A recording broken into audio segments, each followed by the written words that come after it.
మియాపూర్ భూ స్కామ్పై ప్రభుత్వం సీరియస్గా స్పందించింది. ఈ విషయంలో సీఎం చాలా సీరియస్గా ఉన్నట్లు తెలిపారు తెలంగాణ డిప్యూటీ సీఎం మహమూద్ అలీ. మియాపూర్ భూ స్కామ్పై మీడియాతో ఆయన మాట్లాడుతూ, లావాదేవీలు జరిగాయి కానీ ఇంకా భూమి ఎవరు స్వాధీనం చేసుకోలేదని, భూమి ప్రస్తుతం ప్రభుత్వ ఆధీనంలో ఉందని తెలిపారు.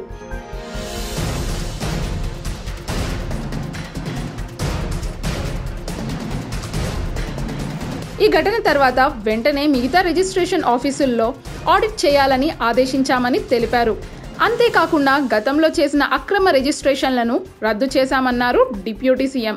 భవిష్యత్తులో ఇలాంటి ఘటనలు పునరావృతం కాకుండా చూసుకుంటామని, ప్రభుత్వ భూములు సంరక్షణకు ప్రయత్నిస్తున్నామని తెలిపారు మహమూద్ అలీ. మరో 2 రోజుల్లో మరిన్ని చర్యలు చేపడతామని, ఈ భూమిపై సుప్రీంకోర్టులో కేసు కూడా నడుస్తోందని డిప్యూటీ సీఎం వెల్లడించారు.